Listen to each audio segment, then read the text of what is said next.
Алдаркөсе мен досы. Баяғы заманда бір хан өмір сүріпті. Оның бой жетіп отырған қызы болған екен. Қыздың сұлулығына таң қалып, бір көруге құмартқан адамдар көп болыпты. Олардың қызды әр көргені мың тілде тұрады екен.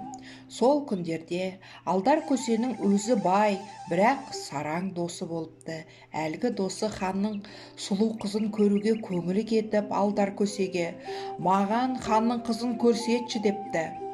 Жақсы, көрсетейін.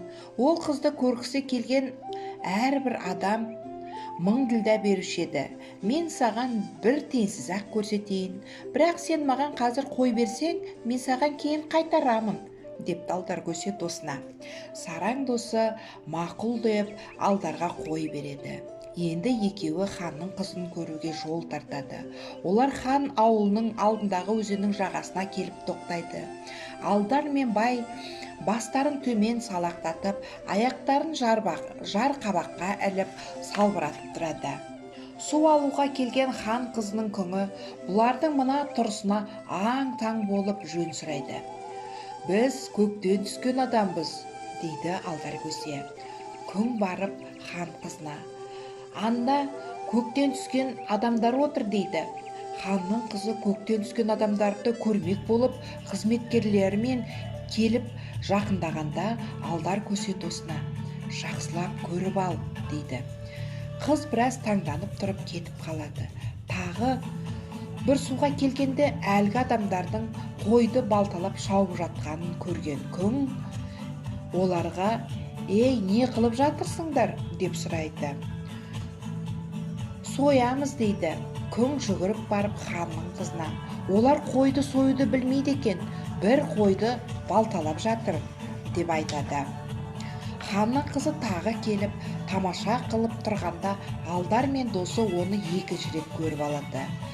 Хан қызы күңіне: «Оларға барып қой союды үйрет», дейді. Күң барып төбеден түскендерге қой союды үйретіп қайтады. Шамалы уақыт өткен соң хан қызы: «Бар, біліп кел, әлгілер не қылып жатыр екен?» деп күңді тағы жібереді.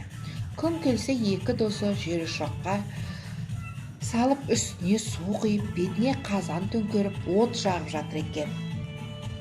Күң күліп: «Не істеп жатырсыңдар?» деп сұрайды. Бұлар оған «Ет пісірейік деп жатырмыз», депті. Күң қайтып барып, көргенін түгел хан қызына жеткізеді. Сонан соң қызды ертіп келіп, етті қазанға салып, астына от жағып пісіруді үйретіпті. Осы келгендерде олар қызды тағы анықтап көріп алады. Біраздан соң күң қайта айналып келсе, Алдар мен бай қазаннан етті алып, ол жақ бетіне бір, бұл жақ бетіне бір тигізіп отыр екен. Күң: «Бұл не қылғандарың?» деп сұрайды. «Біздің тамақ жегеніміз осындай», депті. Хан қызы келіп енді бұларға тамақ жеуді өзі үйретеді. Кеш батқанда хан қызы: «Бұлар алыс жерден келген мейман екен», деп Алдаркөсе мен байды сарайына алдырады.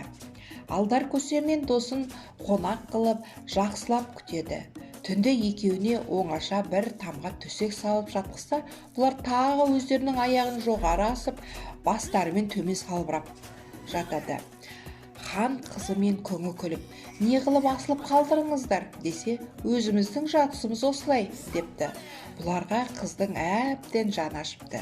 Сөйтіп күң Алдаркөсені, хан қызы байды өз тамдарына жатқызыпты. Түнімен қыз бен сараң бай сөз байласып, екі дос ертеңіне ауылына қайтыпты.